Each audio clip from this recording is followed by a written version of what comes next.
चलने वाला, बात करने वाला, हमारी प्रार्थनाओं का उत्तर देने वाला परमेश्वर है। और वो हर चीजों को, हर बातों को समझने वाला परमेश्वर है। आप जानते हैं एक बार क्या हुआ था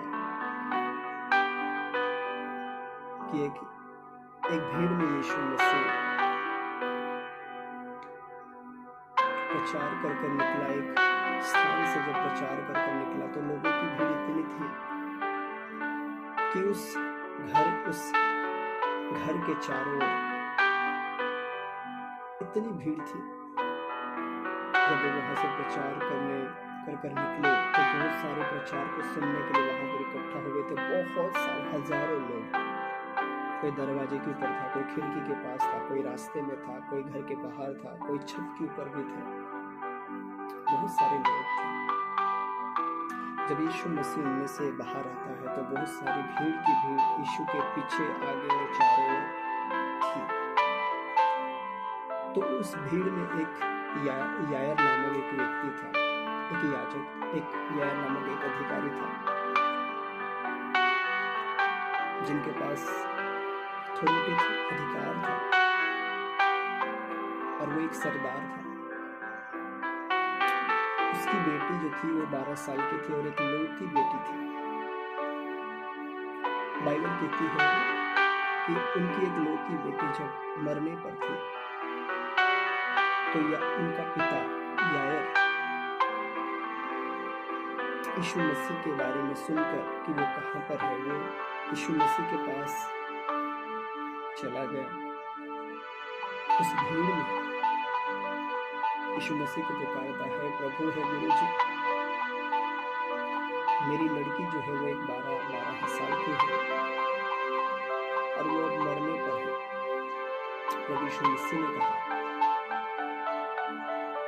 डरो नहीं, केवल विश्वास है, वे ठीक हो जाएगी। क्योंकि प्रभु के लिए कुछ भी असंभव नहीं था और ना है और ना कभी होगा, क्योंकि वो सब कुछ जानता है किस तरह से हैंडल करना, किस तरह से उनको चंगा करना है। और इतनी भीड़ थी कि अच्छे से बात भी नहीं कर पाया, ना यायर बात कर पाया, ना यीशु मसीह से बात कर पाया। और वो अपनी समस्या को यीशु मसीह के पास लेके गया था। बाइबल कहती है उस भीड़ में एक औरत थी जिसको 12 सालों से लहू बहने वाली बीमारी थी, औरतों वाली बीमारी थी उनको। बाइबल कहती है कि उसने सब कुछ गंवाया। उनके पास जो पूंजी थी, पूंजी का मतलब जितना भी उन्होंने कमा कर इकट्ठा किया था, वो सब कुछ खत्म किया। बाबाओं के पास, तांत्रिक के पास, सब जगह के ऊपर वो गई। लेकिन बाइबल कहती कुछ भी उनको उनमें से कुछ फर्क नहीं पड़ा, कुछ भी आराम नहीं हुआ। तब उस औरत ने यीशु मसीह के बारे में सुना था कि यीशु मसीह लोगों को हील करता है, चंगा करता है। तो उन्होंने एक मन बनाया, विश्वास किया कि मैं भी यीशु मसीह के पास जाऊंगी तो यीशु मसीह मुझे भी चंगाई देगा या चंगा मुझे करेगा। उस भीड़ में उन्हें चला नहीं जा रहा था। 12 सालों से लहू बहता था, वो पूरी तरह से सूख चुकी थी, पूरी तरह से कमजोर हो चुकी थी, चला नहीं जाता था। तो भीड़ में वो रेंगते हुए यीशु के पास भीड़ में रेंगते हुए जाती है। उन्होंने मन में ठाना था क्या कि मैं अगर यीशु मसीह के कपड़े को छू, उसके वस्त्रों को छूंगी तो मैं चंगी हो जाऊंगी। आप जानते हैं बाइबल में एक अधिकारी था जिनका नाम सूबेदार है। वो एक अधिकारी था। जब उनका सेवक बीमार हो गया तो यीशु मसीह के पास आता है और कहता है, हे गुरुजी, मेरा सेवक लकवे के रोग से बीमार हो चुका है।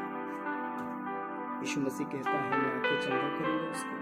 मैं जहां पर आपका का सेवक है, वहां आकर उन्हें मैं चंगा करूंगा। लेकिन सूबेदार जो अधिकारी है वो कहता है, प्रभु नहीं, प्रभु नहीं प्रभु, मेरे छत तले आए मैं योग्य नहीं हूँ, मेरे घर आप आए मैं योग्य नहीं हूँ। वो कहता है, मैं भी एक पराजित हूँ, अधिकारी हूँ, मेरे हाथ में भी सैनिक है। अगर एक से कहूँगा जा तो वो जाता है, एक से कहूँ तो वो आता है, इसको ऐसा कर, उनको वैसा कर, तो वो वैसा करते थे। ऐसी अथॉरिटी उनके पास थी। लेकिन वो कहता है, प्रभु जी शब्द बोलो, मात्र शब्द बोल दीजिए और मेरा सेवक चंगा हो जाएगा। वो आने वाली भीड़ से कहता है कि मैंने इतना विश्वास इजराइल में भी नहीं पाया। और आगे कहता है, अब्राहम और इसहाक, बहुत सारे पूरब से पश्चिम से लोग आएंगे, अब्राहम और इसहाक और याकूब के साथ स्वर्ग के राज्य में बैठेंगे। उसी तरह उन्होंने भी मन बनाया था। जैसे यीशु मसीह के वस्त्रों को उन्होंने छुआ, 12 सालों से लहू बहना पूरी तरह से बंद हो गया। तब यीशु मसीह अपने चेलों से कहता है, मुझे किसने छुआ? पतरस कहता है कि प्रभु आप जानते नहीं, आपको पता नहीं, आपके चारों ओर इतनी भीड़ है कि आपके ऊपर गिरे जा रहे हैं, आपको दबा रहे हैं, और आप बोलते किसने छुआ? उसने, यीशु मसीह ने कहा, मुझे छुआ है क्योंकि मुझमें से सामर्थ निकली है। जब हम विश्वास के साथ यीशु मसीह के पास जाते हैं, मन में ठान कर, मन बनाकर, तो यीशु मसीह के अंदर से सामर्थ निकलती है जो हमें बदलती है, हमें चंगाई देती है।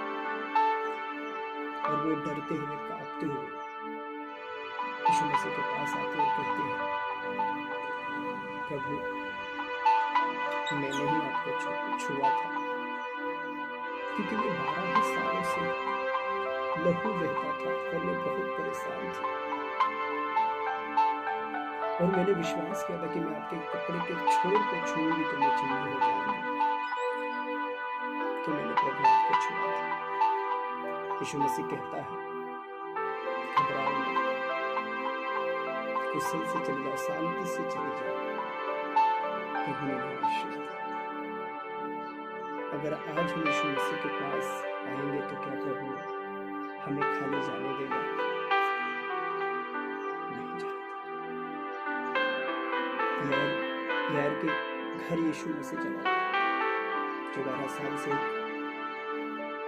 उनकी बेटी मर गई, उनके भी घर चला गया यीशु मसीह। और वो जिस बेड के ऊपर वो लड़की सोई हुई थी, वहां पर उस घर में जब एंटर किया तो उस लड़की की माँ और पिता को यीशु मसीह और उनके साथ यूहन्ना, याकूब और शमूएल अंदर चले गए। और प्रभु ने कहा, खिड़की द्वार को बंद कर दीजिए। क्यों? उन्होंने ऐसा क्यों कहा? क्योंकि जब यीशु मसीह वहां पर आए तो बहुत लोगों ने मजाक उड़ाया था, मरी हुई लड़की कैसे जिंदा हो सकती है? उन्होंने मजाक बनाया था। और उस वजह से प्रभु यीशु मसीह ने कहा कि द्वार को बंद करो, क्योंकि प्रभु को पता था क्या करना है, कैसे करना है, किस तरह से करना है। प्रभु सब कुछ जानता था। और यीशु मसीह उस लड़की के पास जाता है, क्योंकि वो लड़की मर चुकी थी, और उस लड़की से कहता है प्रभु, हे लड़की, मैं तुझे कहता हूं, उठ। और वो लड़की तुरंत उठ गई। यीशु के बोलने के द्वारा वो उठकर खड़ी हो गई और उसने अपने माता पिता को सौंपी। और यीशु मसीह ने कहा, यहाँ जो हुआ है किसी को ना बताना। क्या वो लोग नहीं बताएंगे? अगर आपके जीवन में बड़ा काम हो जाए जो असंभव है, लेकिन प्रभु से संभव कर दे, तो क्या करेंगे आप? चुप रहेंगे? नहीं रह सकते। आप बाजू वाले को बता सकते हैं, रिश्तेदारों को जा जाकर बता सकते कि यीशु मसीह ने मेरी लड़की को चंगा किया, जिंदा किया, क्योंकि वो मर चुकी थी। बहुत लोगों को पता था कि वो मरी हुई है और बहुत लोगों ने गवाही भी दी है। हालेलुया, बड़ी खुशी की बात है। आप जानते हैं उसमें एक और विधवा का इकलौता बेटा था, वो भी 12 साल का था, वो भी मर गया। यीशु मसीह वहां नहीं जा रहा था, पर उसी रास्ते से जा रहा था जिस रास्ते से विधवा का इकलौता बेटा जो मर चुका था, उनको उन्हीं रास्तों से शमशान में लेके जा रहे थे, कब्र में ले जा रहे थे अंतिम संस्कार करने के लिए। तो बाइबल कहती है यीशु मसीह उसी रास्ते से जा रहा था, तो उनको खंधे पर ले जा रहे थे। तो यीशु मसीह उनके खंधे पर ले जाने वाले जो लोग, जो व्यक्ति थे, उनके हाथ को टच किया, यहाँ टच किया और वो रुक गया और उसको नीचे रखा गया। और उसने विधवा की ओर देखा, उनके आंसुओं को देखा और परमेश्वर को तरस दया आई। और वचन कहता है उस विधवा के इकलौते बेटे को जो मर कर उसे लेके जा रहे थे, कहा, हे नौजवान, मैं तुझसे कहता हूँ उठ। और वो तुरंत उठ गया और उसने अपनी माँ को सौंप दिया। तो वो लोग तो यीशु मसीह को नहीं जानते, तो वो लोग चुप रहे होंगे, वो भी गवाही दे रहे होंगे। और ये आज तक की गवाही है और आज ये गवाही हम दे रहे हैं, आगे भी ये गवाही दी जाएगी। हालेलुया।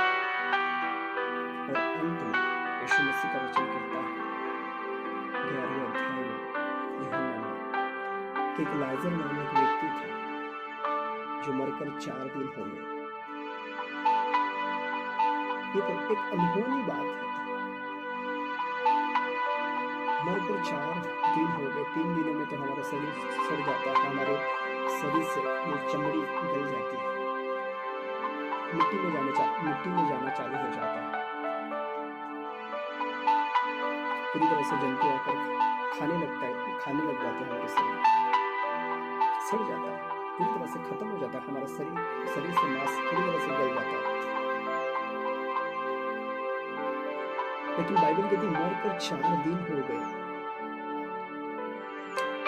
और वहां पर कब्र में रखा जाता था। वहां पर गाड़ी नहीं जाते थे, वहां पर कब्र में एक गुफा में खोद कर बनाए जाते थे और एक बड़ा सा पत्थर सा एक दरवाजा बना था जिससे पत्थर से ढकते थे और उसे कब्र में रखा गया था पट्टियों से बांधकर। बाइबल कहती है जब यीशु मसीह को आने की खबर, उनके 2 बहन थे जिसका नाम मरियम और मार्था था। मार्था यीशु मसीह के पास आकर रोने लग गए, अगर प्रभु तू यहाँ होता तो मेरा भाई लाजरस आज मरा हुआ नहीं होता, कुछ भी रहता। तब यीशु मसीह से कहता है क्या मैंने तुझसे कहा नहीं था, क्या मैंने तुझसे कहा नहीं था? क्या कहा था? विश्वास करेगी तो प्रभु की महिमा को देखोगे। क्या मैंने तुझसे कहा नहीं था कि विश्वास करोगे तो प्रभु की महिमा को देखोगे? महिमा का मतलब है परमेश्वर के कामों को देखना, अचंभित कामों को देखना, सामर्थ के कामों को देखना, जो हमने देखा नहीं, जो हमारी नजरों में नहीं, हमें ख्याल तक नहीं, हमें सोच तक नहीं, हमारे सोचने भी नहीं, वो प्रभु करता है। उसको बोलते प्रभु की महिमा। और उसने कहा क्या मैंने तुझसे कहा नहीं था कि विश्वास करेगी तो प्रभु की महिमा को देखेगी? उसने कहा आपको पता है कि वो उठेगा? उसने कहा हाँ प्रभु वो उठेगा, पर अब नहीं उठेगा, वो अंत के समय में उठेगा, पुनरुत्थान में जरूर उठेगा। उसने कहा पुनरुत्थान और जीवन में हूँ, पुनरुत्थान और जीवन में हूँ। हालेलुया। प्रभु कहता है पुनरुत्थान में हूँ, जीवन में हूँ। आप जानते हैं यूहन्ना रचित सुसमाचार 14:6 में वचन क्या कहता है? मार्ग, सत्य और जीवन मैं हूँ, और पुनरुत्थान और जीवन यीशु मसीह है। आदि और अंत यीशु मसीह है। हालेलुया। और यीशु मसीह ने कहा, उसको कहाँ पर रखा है? उसने कहा कब्र में रखा है। वहाँ पर 4 दिन हुए। प्रभु कहता है चलो, वो कहता नहीं प्रभु वहाँ नहीं जाएंगे। क्यों? क्योंकि वो मेरे को 4 दिन हुए और वहाँ से गंदी बदबू आएगी, तो हम वहाँ नहीं जाएंगे। उसने कहा अच्छा। जब कब्र के पास यीशु मसीह गए, पूछा कहाँ पर रखा? यहाँ पर। उनमें प्रभु के कुछ सेवक थे, वो कहने लगे कि यीशु मसीह ने कहा कि वो मरा नहीं, वो सो रहा है। प्रभु कहता है वो मरा नहीं, वो सो रहा है। हालेलुया। उनमें से एक प्रभु का, यीशु मसीह का एक चेला था। उससे कहता है, आपस में कहने लगता है चलो मरने वालों के साथ हम भी मर जाए। उन्होंने इतने चंगे काम देखे थे, उन्होंने विश्वास परफेक्टली, उनका विश्वास वो ध्यानपूर्वक विश्वास नहीं था। उन्होंने देखा था, उनके साथ चलता था, पर भी कंप्लीटली विश्वास नहीं करते थे, या विश्वास उनका नहीं था। यीशु मसीह कब्र के पास आया और वो रोने लग गया। उनके वहां पर जितनी भीड़ इकट्ठा थी, वो कहने लगी कि वो बहुत प्यार करता था लाजर से, इसलिए वो रो रहा है। उसने घुटने टेके, हाथ उठाया और आंखों को बंद करके कहा प्रभु से, पिता से मैंने प्रार्थना की। और प्रार्थना करने के बाद उन्होंने कब्र की ओर देखकर कहा, चेलों से कहा कि पत्थर हटाओ। उसके बाद उन्होंने कहा, हे लाजर, मैं तुझसे कहता हूँ बाहर आ। मरा हुआ इंसान, मरा हुआ व्यक्ति बाहर आ। मरकर 4 दिन हो, यीशु के बोलने से बाहर आ। यार की बेटी को कहा, हे लड़की, तुझसे कहता हूँ। विधवा के बेटे से कहा, हे लड़की, मैं तुझसे कहता हूँ। और लाजर से कहता है, लाजर बाहर आ। यीशु मसीह के बोलने से आते हैं। यीशु मसीह के बोलने से हर एक चीज जो मरी हुई है आज आपके जीवन में जीवित हो जाएगी। आप प्रार्थना नहीं कर पाते, प्रार्थना नहीं कर पाना हमारा मरा हुआ जीवन, बाइबल में पढ़ पाना हमारा मरा हुआ जीवन, पवित्रताएं में ना रहना हमारा मरा हुआ जीवन। प्रभु आज इससे बाहर निकाल। प्रभु आपसे कहे आज, प्रभु आपसे आज बात करता है, आपका मरा हुआ प्रार्थना विधि जीवित हो जाए। आपके जीवन में परमेश्वर कार्य करने वाला है। हालेलुया। आप जानते हैं यीशु मसीह के बारे में, यीशु मसीह इस दुनिया में आने से पहले बहुत सारी भविष्यवाणियां हुई थी, और वो भविष्यवाणियां पूरी हुई। नबियों ने, दासों ने, भविष्यवक्ताओं ने बहुत सारी भविष्यवाणी की, और यीशु मसीह के बारे में वो पूरी हुई। यीशु मसीह ने खुद के बारे में भविष्यवाणी की थी। क्रूस के ऊपर चढ़ने से पहले, मरकर जी उठने से पहले, कि मनुष्य के पुत्र को पकड़वाया जाएगा और उसे क्रूस के ऊपर मारा जाएगा, उसको मार दिया जाएगा और वो तीसरे दिन जीवित होगा। हालेलुया। यीशु मसीह क्रूस के ऊपर चढ़ने से पहले, वो जो क्रूस था वो एक श्राप था, वो श्रापित था क्रूस। क्यों? क्योंकि बाइबल कहती है कि जितने भी उस टाइम यीशु मसीह के जन्म होने से पहले, यीशु मसीह को आने से पहले, इस दुनिया में आने से पहले, बलिदान देने से पहले, जितने लोग पाप करते थे या गलत काम करते थे, चोरी करते थे, गलत काम करते थे, उनको क्रूस के ऊपर लटका कर मार दिया जाता था। ये सरकार का नियम था, कायदा था वहाँ का।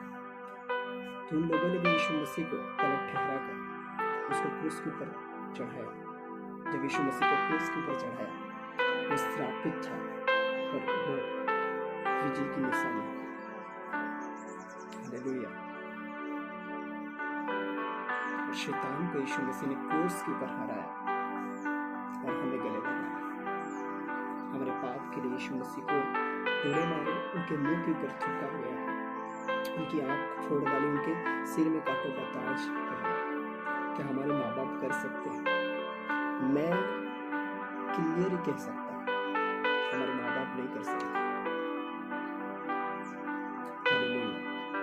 हमारे माँ बाप भी इतना दुख नहीं सह नहीं सकते, हमारे लिए कोड़े नहीं खा सकते, हमारे लिए मुंह के ऊपर थुकवा नहीं सकते, हमारे लिए आंखों को फोड़ नहीं सकते, हमारे लिए मुंह के ऊपर नहीं हाथ भी नहीं उठाने देंगे, हमारे लिए वो इतना सब नहीं कर सकते। लेकिन जिनके अंदर वो ताकत है, जिनके अंदर वो क्षमता है, वही कर सकता है। वो सामर्थ्य परमेश्वर है।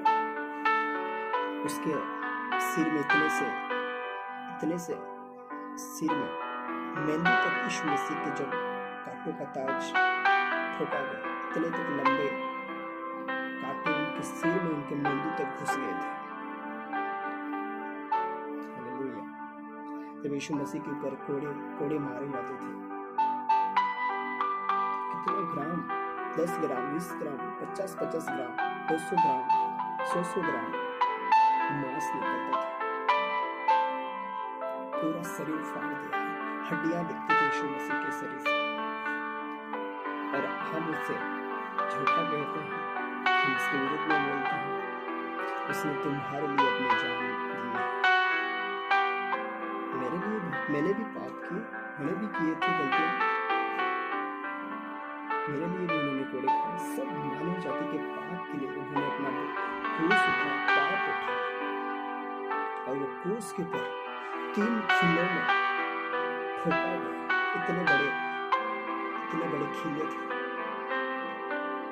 उनके हाथों में ठोके, दोनों हाथों में, दोनों पैरों को एक करके ठोका, लकड़ी में ठोका। यीशु मसीह को पानी तक नहीं पीने दिया उन लोगों ने। क्यों? हमारे पाप के लिए। और आज हम यीशु मसीह को गलत ठहराते हैं। आपका मित्र, आपका फ्रेंड आपको एक दिन में धोखा दे सकता है। आपका बॉयफ्रेंड, आपकी गर्लफ्रेंड आपको एक दिन में, महीनों में आपको धोखा दे सकती है। वो आपके लिए कुछ नहीं कर सकती, वो आपके लिए दुख नहीं उठा सकती। पर यीशु मसीह आपके लिए आज भी दुख उठाता है, आज भी वो सहता है हर बातों को। वचन कहता है वो धीरे से आपकी बात सुनता है, आपका इंतजार करता है। आज तक ऐसा कौन व्यक्ति, ऐसा कौन सा मनुष्य है जिसने कोड़े खाए हो दूसरे के लिए कि मैं तेरा पाप उठाता, मैं तेरे दुखों को अपने ऊपर लेता हूँ? कोई नहीं कर सकता। माँ बाप छोड़ सकते हैं, भाई बहन छोड़ सकते हैं, वाइफ छोड़ सकती है, आपका हस्बैंड छोड़ सकता है, आपका फ्रेंड, आपका मित्र छोड़ सकता है। अगर जिगरी भी होगा तो छोड़ देगा। क्योंकि मेरे लाइफ में बहुत सारा ऐसा हुआ, मेरे साथ चलने वाले मेरे खिलाफ में, पर कोई बात नहीं। तब मैं उन्हें ब्लेस करता हूँ, उनके लिए आज भी प्रार्थना करता हूँ। मेरे साथ चलने वाले मेरे खिलाफ में बोलते हैं, मेरे साथ खाने वाले, एक ही थाली में खाने वाले, उनका नाम मैं नहीं लूंगा, क्योंकि मैं उनसे प्यार करता हूँ, उनको माफ करता हूँ। कोई नफरत नहीं उनके विषय में नहीं। हालेलुया। बाइबल कहती है, मैं तुम्हें एक नई आज्ञा देता हूँ। वो कौन सी आज्ञा है? मैंने आपसे प्यार किया, आप एक दूसरे के साथ प्यार करें। हमें एक होकर चलना है, मिलकर रहना है, मिलकर चलना है। हम अलग अलग नहीं चल सकते, हमें मिलकर चलना होगा। यीशु मसीह, हमें एक होकर चलना होगा। आज कोई एक होना नहीं चाहता, आज कोई भी मिलना नहीं चाहता, कोई भी संगति नहीं करना चाहता, कोई भी साथ नहीं रहना चाहते। उनको लगता है कि हम अपने हिसाब से सही हैं। आप अपने हिसाब से सही हो सकते हैं। क्या परमेश्वर की नज़र से आप सही हैं? क्या परमेश्वर के नज़रों से आप सही चलते हैं? उसको देखो कि परमेश्वर आपके बारे में क्या सोचता है, कैसे चलता है, कैसे रहता है। हम अपने हिसाब से सही नहीं है। अगर परमेश्वर की नज़र में सही नहीं तो अपने हिसाब से हम सही नहीं है। दुनिया जितनी भी हमारे बारे में अच्छी बात करे, पर अगर परमेश्वर की नज़र से हम अच्छे नहीं है तो उसका कोई फायदा नहीं है।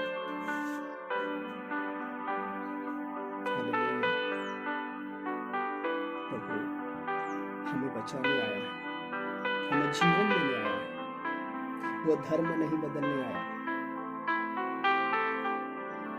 वो किसी का धर्म उसने न किसी का धर्म बदला है, न बदलेगा, न कभी न बदलता है, न कभी बदलेगा। बाइबल पढ़ने से किसी का धर्म नहीं बदलता। प्रार्थना करने से, चर्च में जाने से, संगति करने से, विश्वासियों के साथ बैठना, चलना, फिरना और घूमने से हमारा धर्म परिवर्तन नहीं होता। आज मसीही लोग जो विश्वास या चर्च में जाते हैं वो त्योहारों में क्यों नहीं जाते? इसका कारण है बाइबल कहती है इस संसार के अदृश्य ना बने। इस संसार के जिस तरह इस संसार में चलता है उस तरह से आप ना करें। उनमें से आपको निकाला गया है तो वापस उनमें ना जाना। मुझे भी बोला गया था आप शादियों में नहीं जाते, घूमते नहीं, बैठते नहीं, पीते नहीं, पिलाते नहीं, बेचते नहीं। ये सब गलत है। मैं क्यों करूं? मैं किसी का गुलाम नहीं हूं। मैं गुलाम होने के लिए मेरा जन्म नहीं हुआ। मैं किसी की गुलामी करूं नहीं, नेवर। मैं कभी किसी की गुलामी नहीं करूंगा। परमेश्वर का वचन कहता है प्रभु ने हमें बुलाया, प्रभु ने हमें चुना, नियुक्त किया कि हम फलों को लाएं। गुलाम होने के लिए, गुलामी करने के लिए हमें चुना नहीं। मैं किसी का गुलाम नहीं हूं। ना गुलाम है किसी के। कोई भी इस दुनिया में किसी का गुलाम नहीं, लेकिन लोग रहना पसंद करते गुलाम होकर। अगर आज मैं गुलामगिरी नहीं करूंगा तो मेरा काम नहीं होगा। मेरे व्यवहार में कोई नहीं आएगा, मेरी शादियों में कोई नहीं आएगा, मुझे सपोर्ट कोई नहीं करेगा। आपको सपोर्ट कोई करे या ना करे, आप में इतनी क्षमता रखो कि आप खुद खड़े होकर सब कुछ कर सकते हैं। परमेश्वर ने हमें कमजोर नहीं बनाया, हमारी सोच ने हमें कमजोर बनाया, दूसरों की बातों ने हमें कमजोर बनाया, पाप ने हमें कमजोर बनाया, गलत चीजों ने हमें कमजोर बनाया, गलत संगतियों ने हमें कमजोर बनाया। हम कमजोर हैं क्यों? क्योंकि वचन कहता है उनका प्रतिरूप है हम परमेश्वर के। उसने कहा मैंने मनुष्य को अपने स्वरूप में बनाया है, बनाता है, उसने बनाया है। हम बंदरों से पैदा नहीं हुए। ये भ्रम हमारे जो दिमाग में लोग भरते हैं उसे निकाल दो आज। हम बंदरों से पैदा नहीं हुए। पहले बंदर थे, उसके बाद बंदरों से इंसान बना। कहाँ लिखा है? मैं चैलेंज करता, कहाँ लिखा है? मुझे बता। बंदरों से इंसान हुआ। बाइबल तो कहती है कि परमेश्वर ने मिट्टी भी कूटा और उससे मनुष्य बनाया और उन्होंने अपने जीवन का श्वास उनके अंदर फूंक दिया। मैं बाइबल से आपको बताना चाहता हूँ, चैलेंज करता हूँ बाइबल की वचनों से। अगर कोई इंसान बंदरों से पैदा हुआ या बंदरों से जन्मा है या बंदरों से हुआ, नेवर, ऐसा नहीं है। हालेलुया। कोई इंसान बंदरों से नहीं पैदा हुआ, नहीं हुआ। अगर बंदरों से मनुष्य पैदा हुआ है तो जिन्होंने बंदर को बनाया वो खुद बंदर होगा। अगर बंदर जो बंदर से मनुष्य होगा तो फिर उनको बनाने वाला भी बंदर जैसा होगा? नहीं। अगर बंदर से इंसान आया हुआ तो उसका भगवान बंदर होगा। सही बात है ना? इसका मतलब यही है ना। अगर मनुष्य बंदरों से आया है तो इंसान का भगवान बंदर हुआ ना। लेकिन मेरा परमेश्वर बंदर नहीं है। मेरा परमेश्वर, सच्चा परमेश्वर, सृष्टि करता है, जीवन देने वाला, मेरे लिए अपनी जान देने वाला, क्रूस के ऊपर बलिदान देने वाला परमेश्वर है, और वो यीशु मसीह है। वो सच्चा परमेश्वर है। वो कहता, मैं तुझे ना कभी छोड़ूंगा, ना कभी धोखा दूंगा, ना कभी त्यागूंगा। हमारा परमेश्वर परमेश्वर है, उसे कोई बदल नहीं सकता। हालेलुया। वो आपसे प्यार करता है, आपसे प्यार करना चाहता है, आपको जीवन देना चाहता है, बहुतायत का जीवन। मरने के बाद भी हमें जीवन देना चाहता है। लोग कहते हैं मरने के बाद हमारा दूसरा जन्म होगा। भूल जाओ इस बात को। ये कल्पना, ये दिमाग से ये कीड़ा निकाल दो, ये सोच निकाल दो कि आप अगले जन्म आपका वापस जन्म होगा। नेवर, आपका जन्म वापस नहीं होगा, किसी का भी नहीं होगा, मेरा भी वापस जन्म नहीं होगा। मरने के बाद नहीं होगा, किसी का भी वापस जन्म नहीं हो सकता कि अगले जन्म में मैं ऐसा आऊँगा, मैं वैसा आऊँगा, नहीं हो सकता। ये संभव नहीं है। बाइबल कहती है मनुष्य का एक बार जन्म होना और मृत्यु होगी और न्याय में जाना अवश्य है। एक ही बार जन्म होगा और उसके बाद उसको न्याय में जाना अवश्य है, उसका न्याय होगा। और विश्वास करने वालों को, अच्छाई से चलने वाले, वचन के साथ चलने वाले, परमेश्वर के साथ जीने वाले लोग वो न्याय में नहीं जाएंगे, डायरेक्टली वो स्वर्ग में जाएंगे।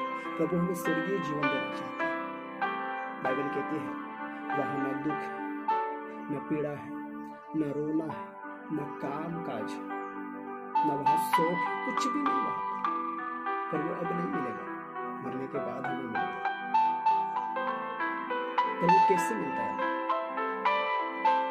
बाइबल कहती है प्रेरितों के काम 2:21 कहता है, जो कोई 1:21 बाइबल कहते हैं, प्रेरितों के काम 1:21 कहता है, जो कोई प्रभु का नाम लेता है, जो कोई प्रभु का नाम लेता है। 2 अध्याय 2 प्रेरितों के 2 अध्याय वचन 21 कहता है, जो कोई प्रभु का नाम लेता है। रोमियो कहती है 10:13 कि उसका नाम लेने वाला नहीं था। नाम लेना काफी नहीं। हम उद्धार पाते जब हम ग्रहण करते हैं, लेकिन उद्धार के बाद हमें बहुत सारे काम करने पड़ते हैं। वचन के अनुसार चलना पड़ता है, प्रभु के साथ वफादारी, ईमानदारी के साथ चलना पड़ता है। एक ही बार में हमने उद्धार पाया और प्रभु को छोड़ दिया, अब मर भी जाए तो कोई फर्क नहीं। ऐसे स्वर्ग में हमें अनंत जीवन नहीं मिल सकता। हमें प्रभु के साथ जुड़ कर रहना, जब तक वो ना आए तब तक हमें बना रहना। तो क्या पाप में हम जिए, पाप करते रहे, पाप में चलते रहे, विरोध करते रहे, नफरत करते रहे, अफवाहें उड़ाते रहे, दूसरों का मजाक करते रहे, निंदा करते रहे, दोष लगाते रहे, आरोप लगाते रहे, दूसरे को बदनाम करते रहे? ये संभव नहीं। ऐसा करने वाला व्यक्ति स्वर्ग में नहीं जा सकता। हालेलुया। परमेश्वर ने हमें विरोध करने के लिए नहीं, नफरत करने के लिए नहीं, दोष लगाने के लिए, एक दूसरे की टांग खींचने के लिए नहीं, कंपटीशन करने के लिए नहीं, नफरत करने के लिए नहीं, हमें एक होने के लिए बोला है, एकजुट रहने के लिए, एक मन रहने के लिए प्रभु हमें कहता है। हालेलुया। प्रभु आप सबको ब्लेस करे। इस वचन को, इस प्रीच को सुनने के बाद परमेश्वर आपको आशीष दे, आपसे बात करे परमेश्वर। हमारा जीवन संसार के जीवन से मैच नहीं हो। जिस तरह संसार में जीते हैं, रहते हैं, वैसा हमारा जीवन नहीं है। तो क्या हम घूम नहीं सकते? हमें घूमना पड़ेगा, हमें जाना पड़ेगा, हमें बैठना पड़ेगा। पर उनके जैसे वो चीज, उनकी जैसी आदत हमारे अंदर नहीं है। हालेलुया। प्रभु आपको ब्लेस करे, परमेश्वर आपको आशीष दे। मैं आपके लिए प्रार्थना करना चाहता हूँ। अपनी आंखों को बंद करें 2 मिनट के लिए। धन्यवाद सर्वशामर्थी पिता, मैं तेरा धन्यवाद करता हूँ आज के सुंदर दिन के लिए। आपने हमें संभाला और सुरक्षित रखा। तेरा धन्यवाद हो मेरे पिता परमेश्वर। जो भी इस वीडियो को सुने और देखे, जो आपको चाहने वाले, आपसे प्यार करने वाले जितने देखेंगे प्रभु, जो भी देखे प्रभु, उनको टच करना, उनके हृदय को, उनके आत्मा को टच करना परमेश्वर, उनके जीवन में परमेश्वर तेरा अनुग्रह है। शैतान के बंधनों से, बीमारियों से, पाप से आजाद होने पाए यीशु मसीह के नाम से मैं पूरी तरह से खुदावन घोषणा करता हूं कि यीशु के कोड़े खाने से चंगे हो जाए right now in the name of Jesus. रबा संदरी खोदा नमंदे लेब्रो खोदा रबा शांदरा, पवित्र आत्मा की सामर्थ्य हर एक को टच करे in the fire of the Holi spirit in the name of Jesus. पूरी तरह से डिलीवर हो जाए, आजाद हो जाए यीशु मसीह के नाम से। मैं इन्हें पूरी तरह से आजाद करता हूँ, डिलीवर करता हूँ। तेरी सामर्थ्य इन्हें टच कर, पवित्र आत्मा टच कर, इनका जीवन बदल जाए, इनकी आत्मा, इनकी सोच, उनके विचार, उनके काम बदल जाए यीशु के नाम से। हर जादू टोना से, तंत्र मंत्र करने धरने के प्रकार अंधकार की शक्तियों से आजाद हो जाए। मैं इन्हें डिलीवर घोषणा करता, मैं फ्री करता हूँ। जिस अधिकार के साथ परमेश्वर ने मुझे खड़ा किया है, ब्लेस किया है, अनॉइंटिंग किया है, उस अधिकार के साथ हर बंदी स्पिरिट को, हर आत्मा को यीशु नाम में आज्ञा देता हूं, इनके बॉडी को छोड़े, इनके दिमाग को छोड़े, इनके मन को छोड़े, इनकी आत्मा को छोड़े, इनके घर को, इनके कामों को छोड़कर बाहर यीशु मसीह के नाम से free in Jesus name, be healed in the name of Jesus. पूरी तरह से आजाद होने पाए परमेश्वर ये ब्लेस हो। मैं बुद्धि और ज्ञान को मानता, समझ को मानता, बाइबल समझने वाली ज्ञान और बुद्धि को मानता, प्रार्थना करने वाली बुद्धि को मानता। सुलेमान को परमेश्वर तूने बुद्धि दी, उन्होंने मांगा, हम भी मांगते खुदा आपकी बुद्धि आए इसी समय, अपनी बुद्धि से हम सबको भर दे परमेश्वर। मेरे पिता मैं तेरा धन्यवाद करता हूँ इस प्रार्थना के लिए जो पिता आपने सुना है, क्योंकि तेरा वचन कहता है कि तू प्रार्थना को कभी तुच्छ नहीं जानता। मैं धन्यवाद करता हूँ मेरे पिता परमेश्वर, सब आदर महिमा यीशु मसीह के नाम से इस प्रार्थना को मैं करता हूँ और मांगता, आपने सुना, धन्यवाद यीशु आमीन। प्रभु आपको ब्लेस करे, आशीषित करे और प्रभु आपसे बात करे। सबको जय मसीह की प्रेज़ द लॉर्ड। आप ब्लेस यीशु, प्रभु आपके साथ।